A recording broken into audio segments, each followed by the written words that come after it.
Chicago's most delicious food, all in one place. The ultimate hot dog. There's no other hot dog like this in Chicago. Tacos in a bag. Secret menus. What's that? I didn't see that on the menu. And pizza that will have you seeing double. Basically, two identical pizzas stacked on top of each other. We have the food, you bring the appetite. This is Bite Size Chicago. Hey everyone, welcome to Bite Size Chicago. I'm Ryan Cheverini. This is your ultimate food tour on TV. This half hour, you're gonna see pizza like you've never seen it, some amazing sweet treats, a secret Thai spot, and yes, salt-encrusted surf and turf. But hey, let's start the show with hot dogs. Chicago is famous for them. This one costs about $4, but would you pay nearly $50 for one? Yes, $50. Jesse Kirsch has the story. There's no other hot dog like this in Chicago, probably not even in the world. How much do you think is reasonable to pay for a hot dog? $3. All right, well, what if I told you where I'm going right now, they're charging $49 for a hot dog? Outrageous. Outrageous, George says. All American Wagyu beef hot dog, foie gras mousse, fresh shaved black truffles. The $49 price tag includes a cocktail, so let's take like $14 off for that, right? That's still $35 for a hot dog and fries. Cheers. We're gonna be right off the Mag Mile today, and it makes perfect sense. If you're gonna be having a classy hot dog in Chicago, it's gonna be on Michigan Avenue. Well, we basically wanted to think how crazy and how over the top can we get with a hot dog. All American Wagyu beef hot dog, topped with more shaved Wagyu beef, foie gras mousse, Haval whiskey caramelized onions, fresh shaved black truffles, black garlic aioli, which we actually ferment the garlic to make it sort of aged and richer in flavor for 12 days. Finish it off with microgreens that we grow year-round in our basement garden. And then we have a little bit of fleur de sel, which is really great sea salt. Fleur de sel. Let's go to the truffles. They find them with either dogs or pigs, and they're able to sniff them out of the ground because you can't see them, they grow underground. Pigs sniff for these? Pigs and I didn't dogs. know pigs had a sense of smell. I mean, I guess that makes sense considering. Oh, it's not what I thought it would be. Like I thought it would be crunchy. Because they look kind of like potato chips. No, they're definitely soft. You know instantly what you're eating. It's very earthy, very dark, rich flavors, and that complements the sort of fattiness of the foie gras and the Wagyu beef. Okay, now let's talk the foie gras. I have to tell you something. I feel like I might have tried it once. I'm kind of afraid about that. We're gonna do it, and I'm sure you get this from people all the time. I do. And you're like, as a chef, you're just like, I roll all the way. But I'm just gonna be very honest with you, I'm kind of afraid. No reason to be afraid. Sometimes I don't tell people what it is before I let them try it. I just, say, hey, try this and see if they like it. It's really creamy, buttery, super, super rich. Cheers.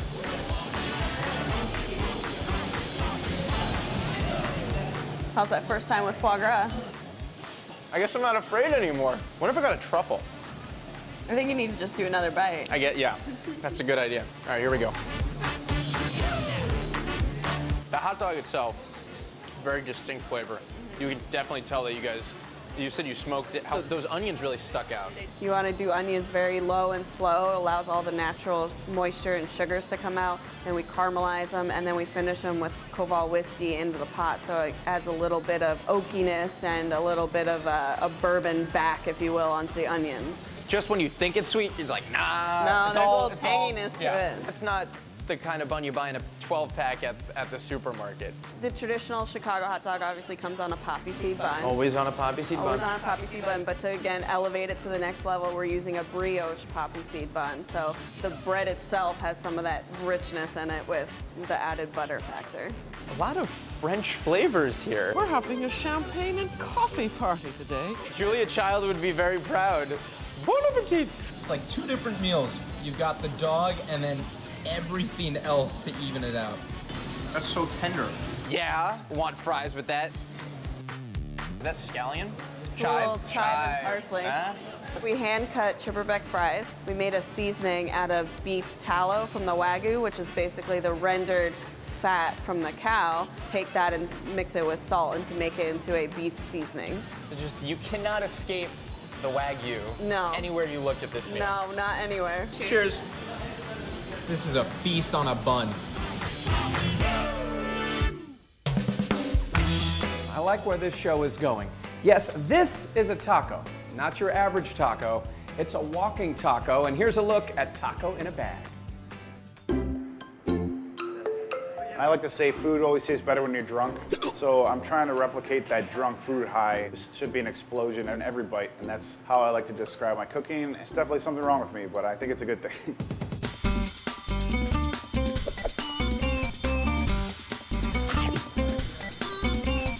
My name is Pat Bertoletti. I'm the chef and owner of Taco in a Bag, north side of Chicago. Taco in a bag, if you Google it, take a mini bag of Fritos, cut the top off, put a bunch of white trash toppings in there. I grew up eating them, I love it. In the South, they have a thing called Frito pie. In Iowa, I think they invented the walking taco. In Chicago, actually, they're called hood nachos, where you get a bag of hot Cheetos and you put pump cheese on it. Our goal here is just to take the humble walking taco and just elevate it to the highest possible level. So we take these tortillas that we get from El Milagro every Tuesday, homemade chips. Everything is in a bag on chips. Verde braised chicken thigh, smoked pork, burnt end barbecue sauce, beer braised ground beef. It turns out everything works on chips. Well, a lot of the tacos are inspired from other things. Sauteed peppers and onions, jack cheese, avocado jalapeno sauce, cilantro, dried cranberry, brie cheese sauce, shredded lettuce, special sauce, pickles, potato straws. Tacos are amazing. Being in a bag is a new frontier, you know? We're very polarizing. We're loved or hated, but I think that's how restaurants should be. I mean, nobody wants to be pleasantly mediocre. One of the only spots to get this new Mexican staple is coming up, and later this spot is staking its claim as one of the best. Hey, welcome back to Bite Size Chicago. This next spot is great. You know why? You can get donuts and hamburgers. Jalen Henderson has the story.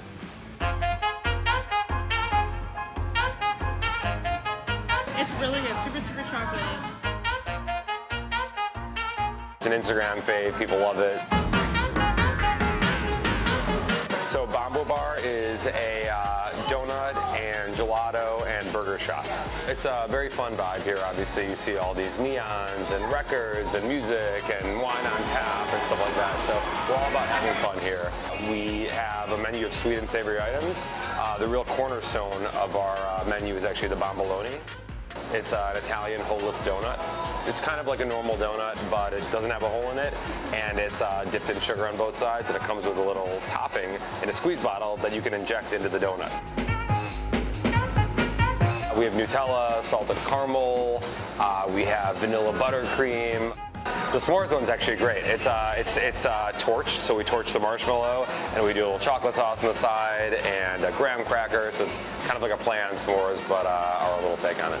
We've got a little bit of everything here, but it really is all centered around the bomboloni, because that donut, it's a delicious sweet dessert by itself, but it also is the bun for all of our sandwiches. It's just not sweet and a little bit lighter, so it's really it's the cornerstone of it all. It all starts with the bomboloni. I'm a little biased, but my favorite thing is really the Bambo burger, only because it's so good. It's a double cheeseburger. It comes with 2 slices of American cheese, pickle, onion, this really delicious Dijon mayo, and really the star is the bun, because it is that bomboloni, but less sweet version of it. So it's just like biting into just like a delicious pillow cloud thing with a burger inside of it. It's awesome. I ordered the s'mores cooler chocolate. It's really good, super, super chocolatey. It's huge. The more things are kind of layered and interesting and kind of piled high and have various colors, that really is what people kind of look for when they want to Instagram a dessert. People just love it. They want to take a photo of it, they want to share it with their friends, let them know where they had it, and then it just kind of ends up fueling itself and more people come in and check it out.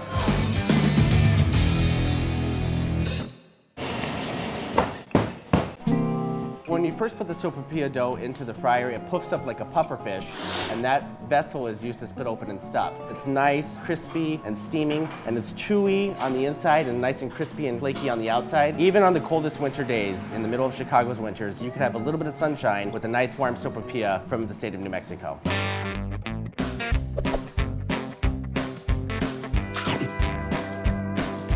My name is Leonard Sanchez. I'm the general manager here at Flo Cafe and Bar in Westtown in Chicago, Illinois. Flo is a southwestern restaurant. Primarily food is from the state of New Mexico. We get hatch green chili shipped to us straight from New Mexico. We specialize here, and are famous for here at Flo, is our stuffed sopapillas.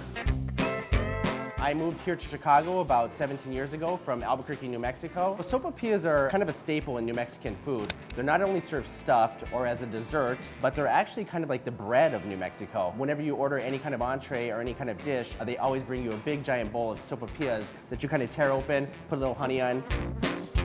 It's a vehicle for either savory or sweet dishes. We stuff ours with braised chicken, our house-made chorizo, a little bit of black beans, we do sauteed veggies, there's always a cheese involved, and then that's gonna be finished with either New Mexico red chili, hatch green chili sauce, or we do Christmas, which is a little bit of both. A lot of people from the state of New Mexico that live now in the Midwest are super excited. Most people, the first time they have a sopapilla, they're pleasantly surprised. The same way our sopapillas blow up in the fryer, we want them to blow up here in the city of Chicago.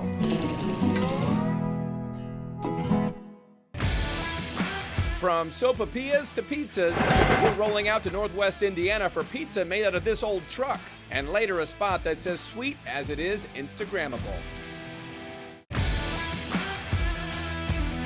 Hey, thanks a lot, my man. All right, take care, man. All right, welcome back to Bite Size Chicago. Just grabbing a slice at the pizza window. And while we're talking about pizza, how about this? A business that runs their pizza spot out of the back of a vintage Studebaker. Yes, it's true. They are almost cracker-like. We just have a lot of fun playing with flavors that you wouldn't normally see.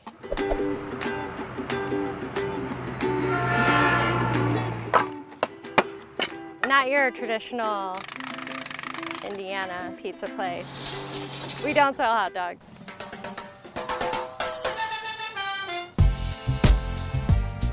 My name is Andrea Georgian, and I am the owner and operator of the Rolling Stone Baker.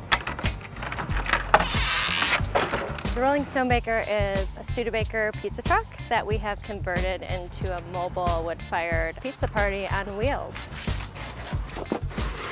We have a brick and mortar located in downtown Valparaiso, but today we're actually here in our hometown of Beverly Shores, Indiana.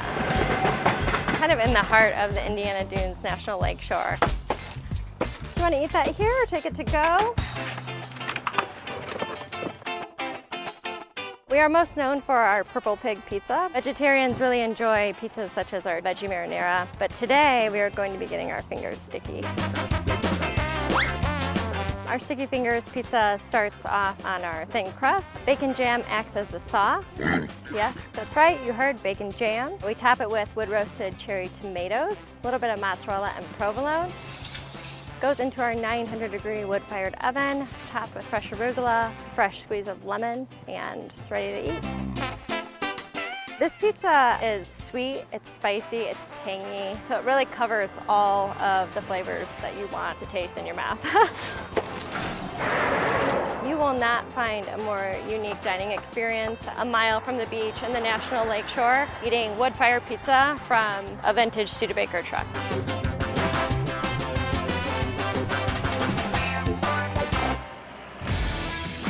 Well, from pizza made out of the back of a truck to pizza like you have never seen it, we're headed to Mundelein for a double-decker pie. It's basically two identical pizzas stacked on top of each other. When I pull them out of the oven, some of them feel like they're 30 pounds. Chicago is a deep dish town, but the double-decker is a unique alternative that you can only get in the north suburbs.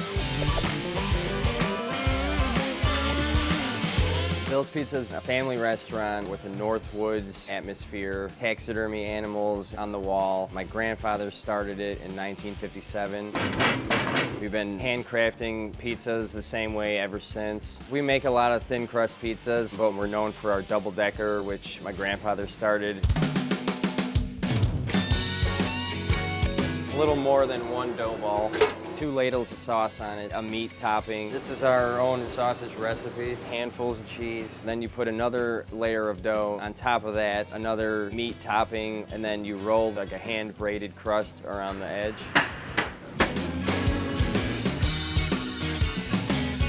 Most people's initial reactions are just shocked at how large it is and how much pizza it is. It's a lot of cheese, but it's a lot of fun eating it. They're really filling. We're really proud of my grandfather's invention, 2 layers of pizza. Unbelievable. We want everybody to eat it this weekend in Chicago.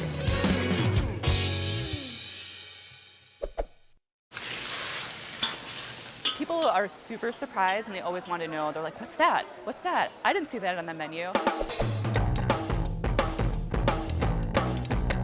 Fireside has been around since 1904. It's been a variety of different types of restaurant, comfort food / Cajun food. And we're open 365 days a year. We serve food until 3 a.m. Every day, Saturdays, we serve until 4 a.m. The really awesome thing that we have, which very few people know, is we have a secret Thai menu.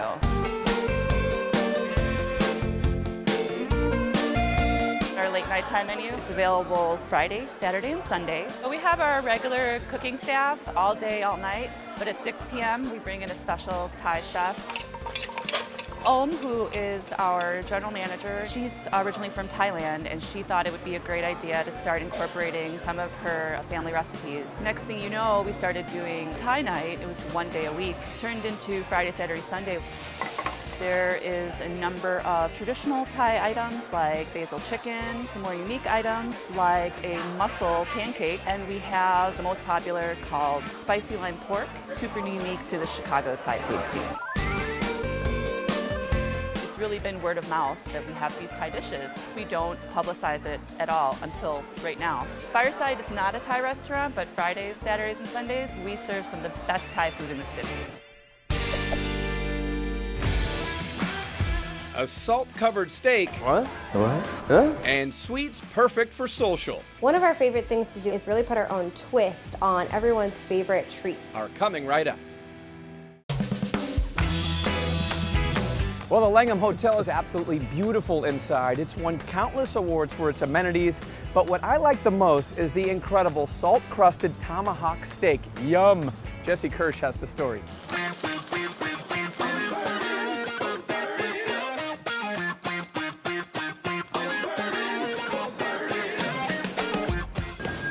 How's it going, George?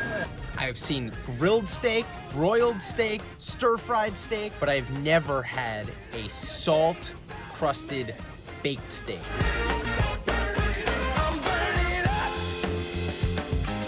I walked in here and it is swanky, it's fine, it's all of that, but it also looks like you've got some mean eats here. So one of our signature dishes is this 32-ounce prime salt-encrusted tomahawk that we also serve with a poached Maine lobster. So it's our take on surf and turf in the city, and we have a ripping hot cast iron pan. Plenty of black pepper because it's a thick steak. We're gonna sear for about 2 minutes each side, get a nice crust on it to start.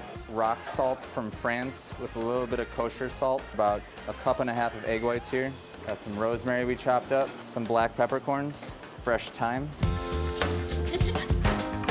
You want it as evenly spread out and dispersed around the steak as possible because you're creating an oven environment. So it's an oven inside and out. Exactly. This is an old classic technique done with whole fish. So we're just doing it with the steak. You're getting all this perfume. Crack it open tableside.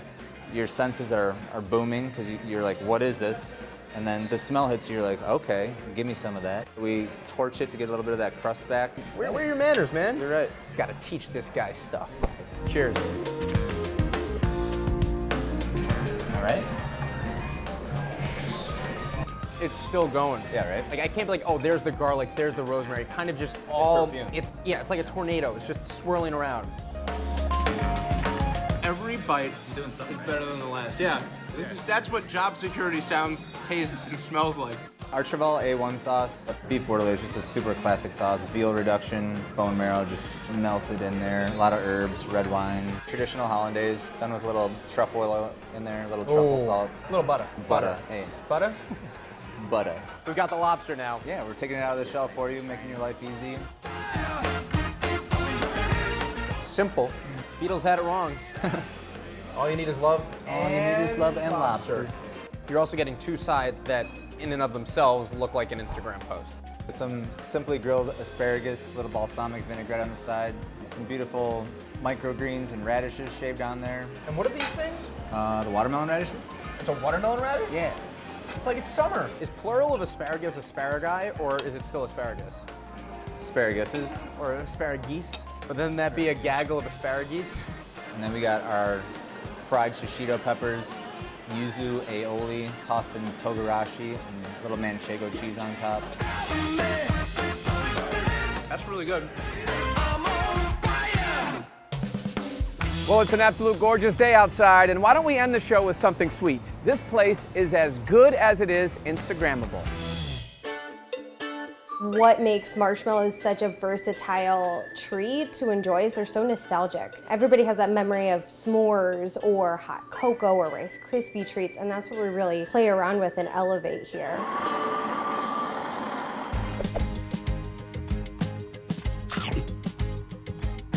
My name is Kat Connor, and I am the co-owner of EXO Marshmallow, the world's first marshmallow cafe, located in Rogers Park on the north side of Chicago. I actually started making marshmallows when I was in law school as gifts for people.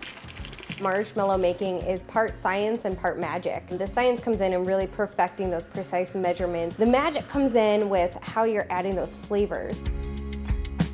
Pretty soon I met Lindsay, my business partner, and she came on board with all of these marketing, social media, e-commerce experience, and we just kind of grew pretty rapidly. Pretty soon people were asking for a physical location, and here it is now, a full-blown business, and we have an amazing staff behind us. One of our favorite things to do is really put our own twist on everyone's favorite treats. Turtle cups, which are really great spins on that turtle cookie. Marshmallow chicks for Easter. We also just go way outside the box. Flamin' Hot Cheeto marshmallows, cereal milk marshmallows, EXO After Dark, which is all cocktail-inspired marshmallows. Crazy things you've never seen before. EXO is kind of how you sign a letter. It's hugs and kisses. Our marshmallows are just really a basket full of love just for Chicago. Well, that's going to do it for Bite Size Chicago. If you want to check out any of these stories again, just go to localish.com and make sure to like us on Facebook and Instagram. So long.